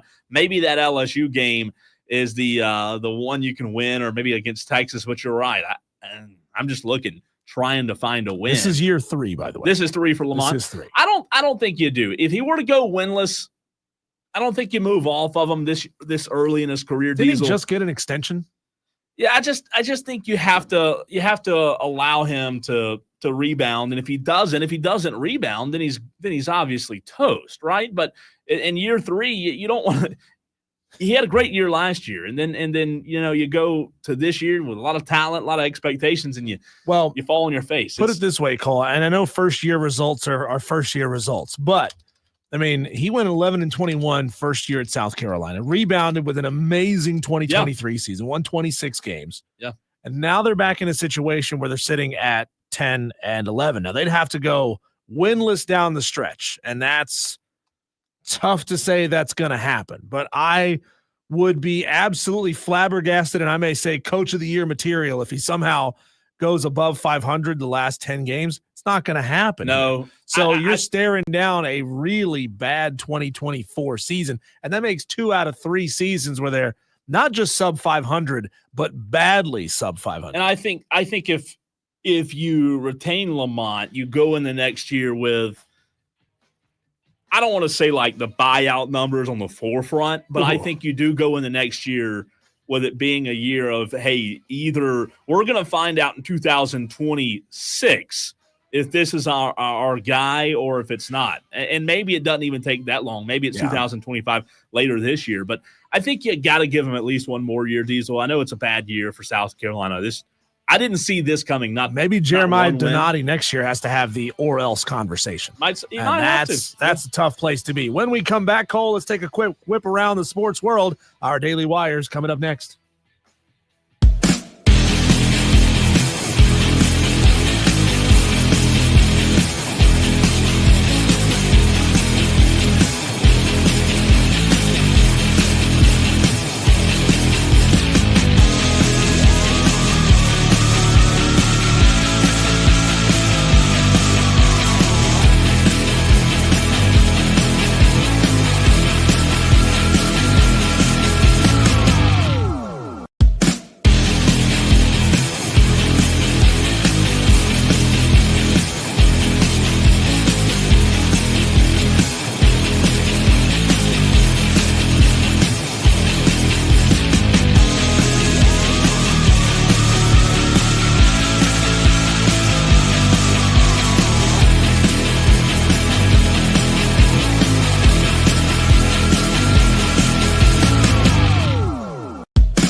A lot happening in the sports world, Cole. These are our daily wires. Mike McCarthy, former Dallas Cowboys coach who was in the running for the Saints job, is apparently no longer planning to coach this year. And the Philadelphia Eagles offensive coordinator, Kellen Moore, has emerged as a lead candidate to fill the vacancy. Right across the state line from your Dallas Cowboys, Cole. You could have had him. What if Kellen Moore ends up being a success in New Orleans? It wouldn't surprise me. I think he's a good coach. I would have loved to have him over Brian Schottenheimer. I just think that when it comes to Mike McCarthy, it's interesting because I don't know if he's looked at anymore in the light that I thought he was. Remember, before he took the Dallas job, after he was in Green Bay, he took a year off from coaching then as well. So he didn't coach between the time he went to Green Bay and Dallas, took a year off. Dallas, now a year off again. I don't know that he gets hired again. Yes. I just don't. Speaking of the Eagles, Cole, this would be Jalen Hurts' 11th offensive coordinator since being in the NFL. Like 1-1? 1-1. That's mind-boggling. Right? Like the fact 11. that he's been as successful as he has been with that many coordinators, that many systems. Like more than 10. Yeah. Oh, my word. Like these go to 11. I didn't realize that. 11 offense. God, he hadn't even been in the NFL like a year and a half. California Governor Gavin Newsom has tabbed NBA legend Magic Johnson, the Dodgers chairman Mark Walter, and 2028 Olympics organizer Casey Wasserman to lead a new effort to support wildfire recovery and rebuilding efforts in Los Angeles. The philanthropic organization called LA Rises includes other business leaders and elected officials as the city looks to rebuild after the January fires ravaged communities and killed at least 29 people. It's good to see people, organizations stepping up. I mean, what they've gone through. What's the good of having all that money if you're not going to do something good with it? It's such a tough spot that California has been in with all that money and all the water on the outside and the fires. It's been brutal, man. It's been devastating, and thankfully, they're now able to override the water policies, which will be a big help, and hopefully organizations and guys like that can continue to help out there. An 18-year-old Temple student has died after falling from a light pole while celebrating the Philadelphia Eagles NFC Championship win. Tyler Sabapathy. Tyler Sabapathy was among the fans celebrating on the streets of Philadelphia after the Eagles beat the Commanders 55-23 on Sunday. He slipped and fell off of a light pole. Look, I mean, not to make light in any way, shape, or form of a tragic situation, but play stupid games, win stupid prizes, don't climb telephone poles. Sad, man. Yeah.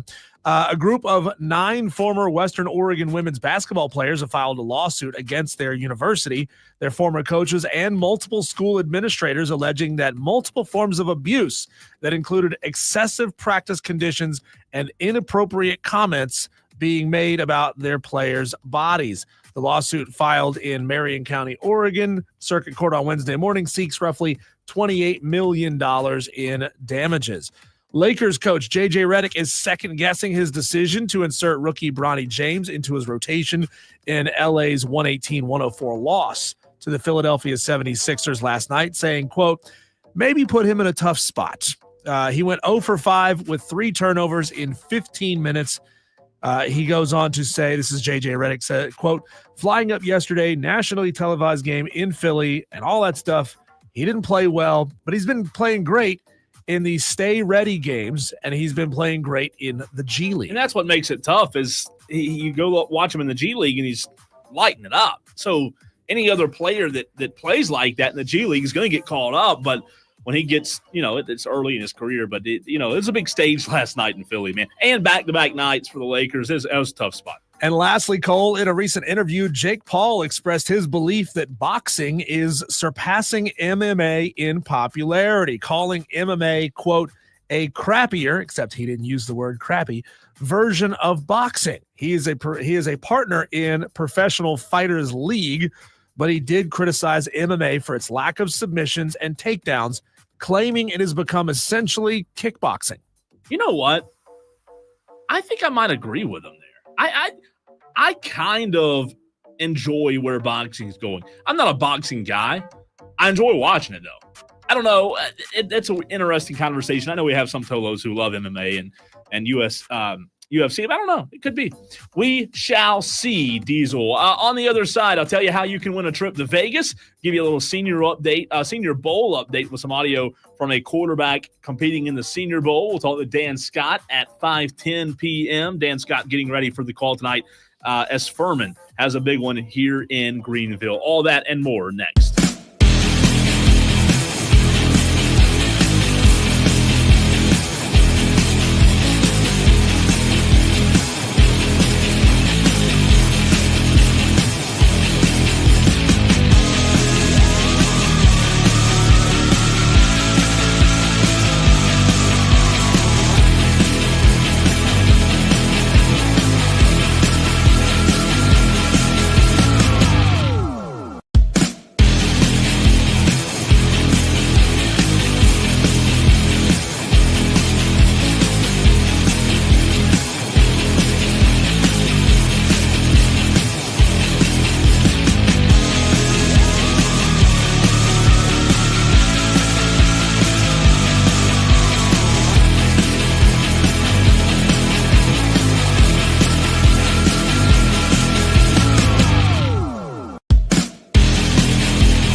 If you do not know, if you have not heard, well, I've got some news for you. I've got some news on how you Tolos out there in Spartanburg and Greenville and the upstate, in Somerville, Tom in Somerville, wherever you are, however you may be listening, you Tolos can slam dunk in Las Vegas with the Fan Upstate.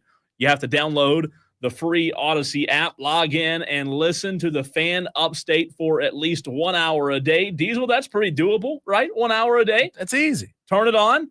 I spend like an hour a day in the bathroom, so. And you could do it while you're in the bathroom. Best of both worlds. You could honestly do it while you're in the bathroom. A little Las Vegas trip. And look, man, this is a nationwide contest. So, yes, there are going to be a lot of people entering the contest. But, Diesel, you can't win if you don't enter. And you can't enter if you don't listen on the Odyssey app. We encourage you to download the free Odyssey app, AUDACY. 1 hour a day to enter. A little Elvis, a little Viva Las Vegas for you out there listening on the radio right now. If you're on the stream, you can't hear it. I apologize. But getting you in the mood, getting your mind ready, that air that we talked about yesterday pumping through your nose, Diesel. One winner scores round-trip airfare and accommodations for the four of you. You can choose me and Diesel. We'll take all for it. We'll go with you. Plus $5,000 per person, $20,000 total. You can't beat that to enjoy the ultimate experience for the first two rounds of the college basketball championships. Diesel, imagine sitting in a pool in Vegas from the top of a hotel, gambling in a pool, not a worry in the world, watching every college basketball. What's great about this is it's a choose your own adventure prize. Like we're going to get you there. We're going to give you a lot of money to play around with while you're there. Yeah. And then you figure it out, right? We're going to give you $20K for four of you to go to this event. Oh, man. You're going to have an absolute blast, man. I could imagine what it would be like to be turned loose in Las Vegas with $20,000. Oh, my gosh. What? Now, would it be wrong? Let me ask a question. Just go put it all on Keno. We're getting into some weeds here, but I wouldn't suggest this, but I will say, I will admit, I'm a flawed human being. The thought did cross my mind. You don't have to tell the other friends that you're going with that you get $20,000. You can show up, Diesel, with $20K in your pocket, and your friends, hey, they're getting a free trip to Vegas, spend their own money. That'd be bad. Cole, let's make fake names and fake profiles, and let's win this money. Let's go there. We walk right in and put $5,000 each, one on red, one on black. Boom. I like that. We're gonna have some good times. That would be a lot of fun. So good luck to you. We literally Tolos. can't lose. You can't lose. You can't lose. And you can't win unless you enter. And you enter again if you just tuned in for the trip to Vegas by listening on the Odyssey app 1 hour a day. Look, I played the lottery today. I don't think I'm going to win tonight. I did buy more than one ticket, but guess what, Diesel? I have zero chance to win if I don't play the lottery. What's the difference, Cole, in odds of like 1 in 200 million versus 2 in 200? Well, do you double your chances? It may be, even with the lottery tonight, it may be like that much of a double, right? Like you're doubling your chance from 0.0000. Like there are multiple decimals. Somebody's going to win it though. Might as well be you. Well, let me tell you something. If I did, and you called me tomorrow at 2:45 saying, "Where are you at?" that you'd be stuck. Can I get you to agree? If Cole Bryson wins the lottery tonight, would you break me off like 1,000? Oh, I'd break you off more than that. Oh, I'd break you off. You're gonna leave me in a lurch by quitting the show. Yeah, if you get a random Venmo of 500K tomorrow, I mean, you might quit. You might quit. We'll just both quit. We'll sorry, boss man. We'll just get an apartment together. That's right. In Vegas, because we'd be rich and you can be as well. $5K in your pocket with a trip to Las Vegas with the Fan Upstate. Good luck to you Tolos out there. We got Dan Scott. I said his name improperly. I apologize, Dan. Dan Scott coming about 5 minutes from now, coming on the show to talk a little Furman basketball. Does the Senior Bowl intrigue you Tolos at all? I know right now we're transitioning out of football season, Diesel, and a lot of people are very intrigued by the Senior Bowl. Do you find the Senior Bowl, Diesel, you in your heart of hearts, intriguing at all? I've never watched the Senior Bowl. Not once. I've never tuned in. Like I'm aware when it's happening. I know that they're practicing, and I know the real value in the Senior Bowl is the amount of time that these players get to spend with NFL scouts and coaches, right? Sure. They get face-to-face time. You can learn a lot as a scout just by watching film, but you just can't evaluate. You can't see the precision and the crispness in the cuts from a camera view that's, 50 feet above the field and over off of one sideline. You just can't. So I like what it represents more than I actually will watch the game. So, look, I'm with you. Like, I don't look forward to it. I follow it. I see who's doing good and who's not doing well, like Jalen Milroe. Jackson Dart, though, did speak to the media. Here's a little bit of audio from the Ole Miss quarterback. Well, that's the wrong audio. Let me try this again. Live radio for you. Jackson Dart, are you there? Can you hear us somehow, some way?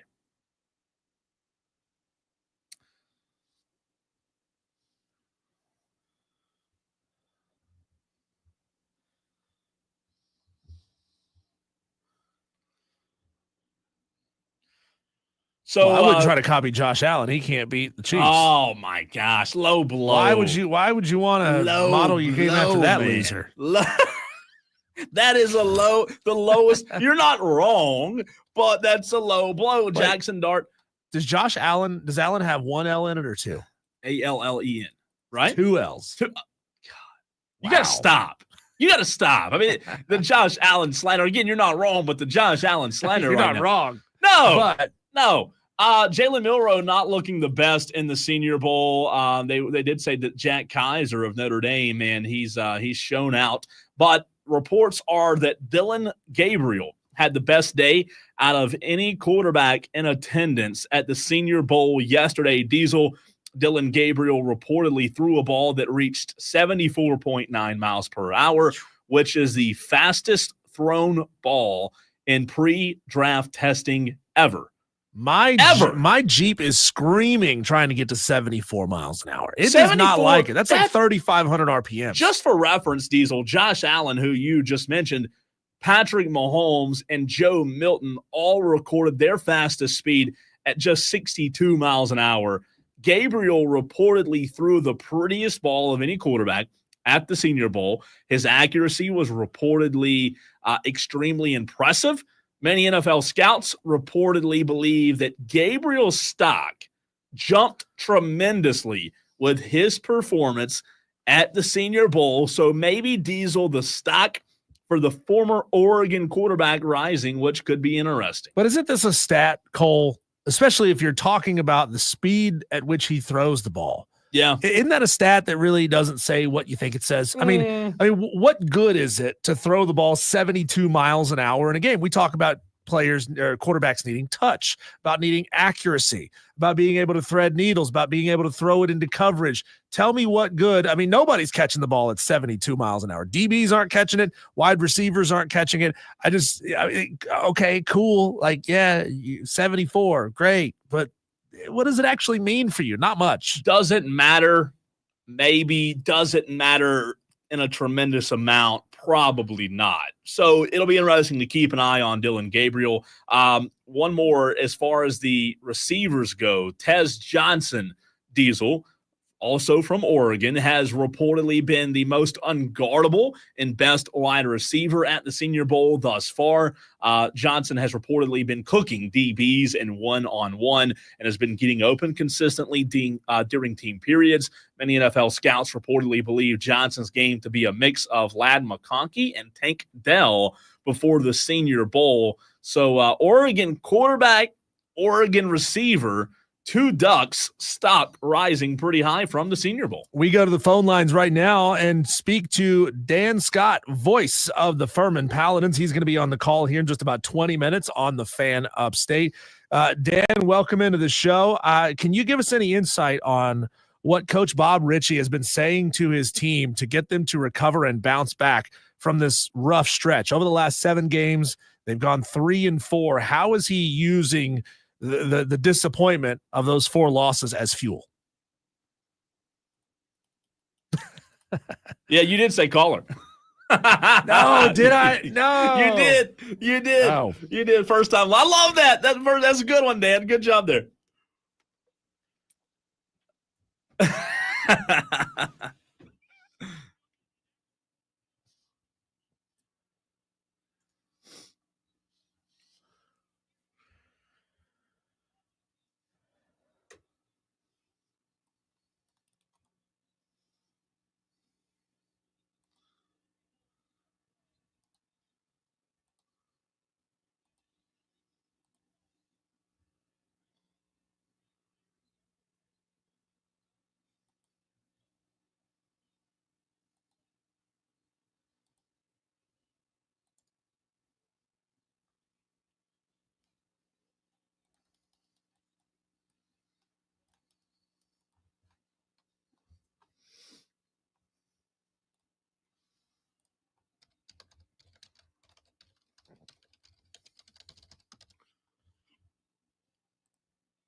Dan Scott, you will hear the broadcast holos in about 15 minutes. Dan, you will see Samford tonight, and then you will see them again on the 19th of February. Furman and SoCon teams about to begin the second half of the schedule where you turn around and play everyone again, 10 teams in the SoCon. From the teams that you've seen, obviously tonight you'll see Samford for the first time, but we all know Chattanooga's good. ETSU, UNCG. The SoCon, we were talking about it earlier in the show, it's so competitive at the top. When you look at the standings, Dan, from 1 all the way down to 7, where Furman is, man, or 6 rather, it is a tight race at the top. What have you seen from the SoCon in terms of who you think the best team night in and night out has been?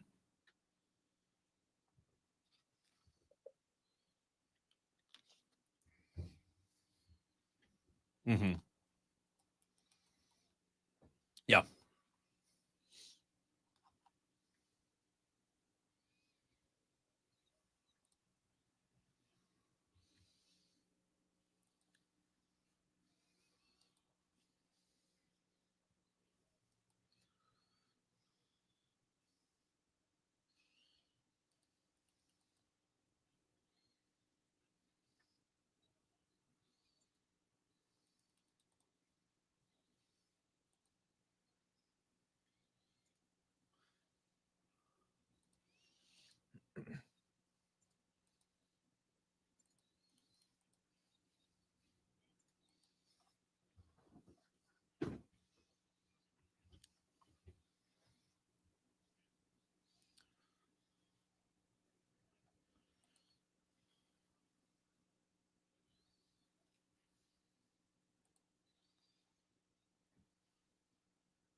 Hey, Dan, how critical will second chance points be for Furman tonight? I mean, you see it a lot in college basketball these days. It's put up a shot, hurry up and get back on defense so they can't run a fast break on you. You look at some of the players on this Samford roster, they seem to do a really good job rebounding the ball defensively, spreading it out. A lot of guys picking up a lot of rebounds on that team. This is a team that also scores a lot of points. How crucial is it going to be for Furman to get down there and fight in the trenches and get those offensive rebounds for second chances?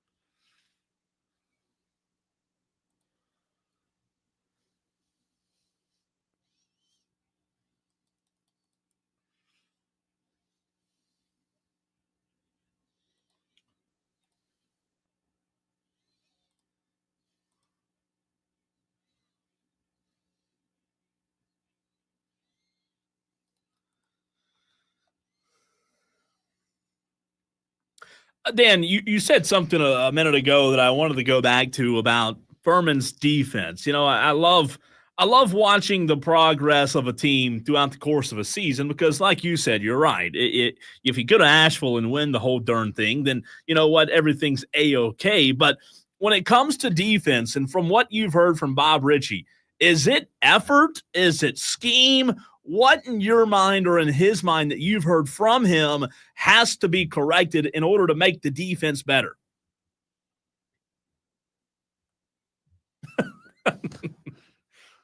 Okay.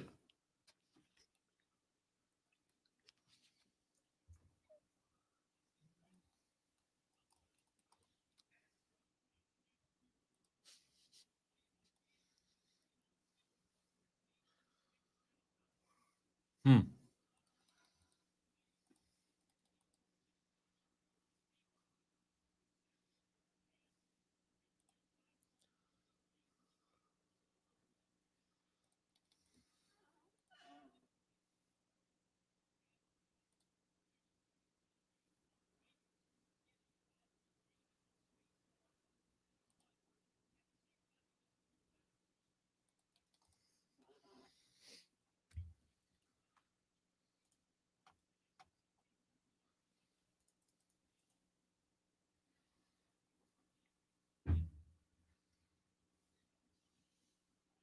Hmm.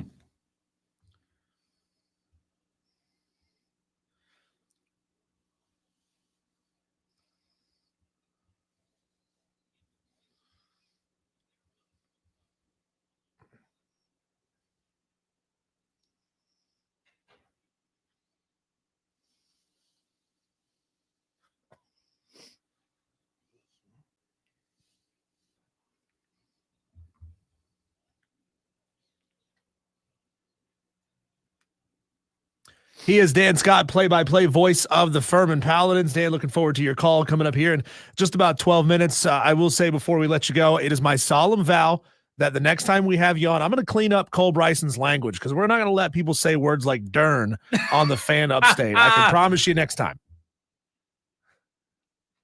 we'll Skype them in. People still do that. People still do Skype. Dan, we'll hear from you in about 10 minutes. That's Dan Scott. Good stuff. And again, Furman basketball, man, it's an exciting brand of basketball when they do play good defense like he's talking about.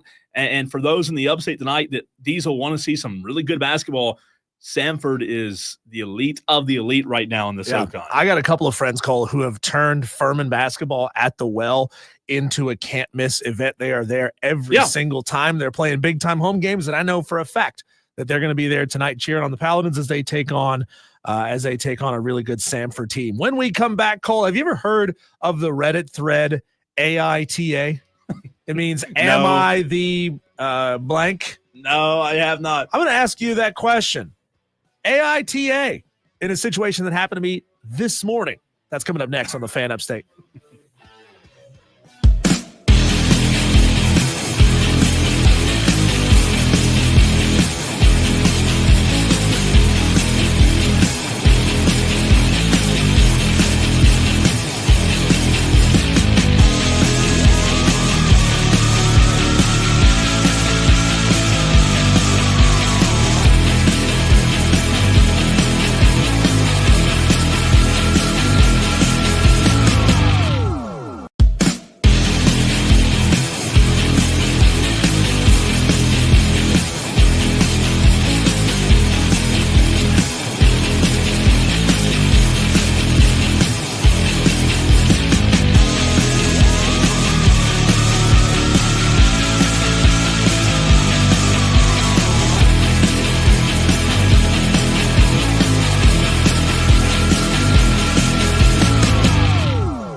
About 4 minutes to go before we hand things off to Dan Scott over at Bon Secours Wellness Arena in Greenville for the Furman Samford call.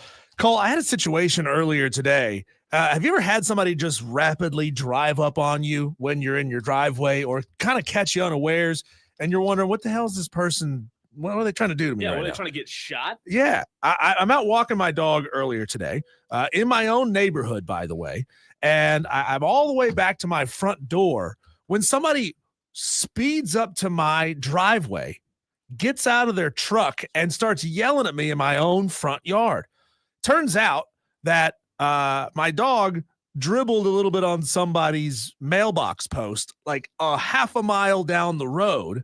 This homeowner, the lady didn't like it, saw it on her video camera, got in her truck, drove a half a mile down the road to yell at me, "Don't let your dog pee on my mailbox. I saw it in a doorbell camera. Don't let it happen again." Number one, not number two. Is that what you're talking about? Number one. She's upset about number Yeah, one. she's spouting off something about, like, I've got German Shepherds and like, what does it even have to do with anything? What is peeing on a mailbox gonna? I don't know. If it was number two, yeah, I don't do that. Dude, I don't do that either. You don't poop on I don't poop on people's lawns. Well, That's just as a general rule. I would not recommend it. I'm saying if your dog did, yeah, I could see an explanation or a reason for her to be upset. Crazy thing is, I've talked to this woman before. I've talked to her husband multiple times. They're always nice people. And then just I was so taken aback of what had just happened. I'm like, why is this person rolling up on my yard yelling at me over a dog peeing? Dogs pee on things. That's what they do. She had a bad day. You didn't piss in her cornflakes. Your dog, went on the mailbox. Yeah. And I think she should have been glad she didn't get shot, right? Well, I didn't happen to have mine on me at the time. I did have my mace on me. I was like, don't be coming on my yard. Like, you can't do that around here. So, Cole, there's that Reddit thread, AITA, which stands for Am I the Bleep Hole? Who's the bleep hole in this scenario? Is it me? Is it the dog, or is it her? No, it's not the dog's fault. It's not Brago, right? Yeah, Brago. It's not Brago's fault. He didn't do anything wrong. Now, if Stoneman had peed on somebody's mailbox, because he's been known to do that. Damn right. Stoneman is stepping in, producing the Furman basketball game. That's why I'm over here on the other side. But yeah, I mean, I think she was in the wrong. You shouldn't feel bad about it. I mean, it's pee. It's also not smart to come up on somebody with a large working Doberman pinscher and start yelling. You should have let him roll. Just let the leash go and let him run. It was unbelievable. I'm like, Lena, who are you? I don't even know you. Was her name Karen by chance? No. Was she over probably. pounds? No, she was a small lady. She was a small lady. Well, then, it's just people these days, like, they don't realize that rolling up on somebody like that is not smart. Well, the problem is we have way too many Karens. That's the problem. Well, way too many Karens in this world. But I'll tell you what, I think Brago and Diesel, I think y'all are in the clear. And hopefully she's not a Tolo, though. Hopefully she's not listening. If she is, she might be embarrassed. However, I can tell you this: it's not the dog's fault. Dogs don't know where to. I mean, they do, but they don't. Well, dog smells that other dog peed on that thing. I want to pee on it too. Make it smell like me. That's right. That's what they do. Furman basketball, 20 seconds from right now. Dan Scott joined us a few moments ago. We're going to have Dan Scott in just a second. Furman with a monstrous game tonight, man, here in the SoCon. It's going to be a lot of fun. Diesel, as we're going to send it off to Dan Scott here just seconds away. Furman basketball in 3, 2, 1. We're off, and we will see you tomorrow, Tolos. Okay. So it'll populate. Yep. Dan will be right here. All of these. Health insurance your way.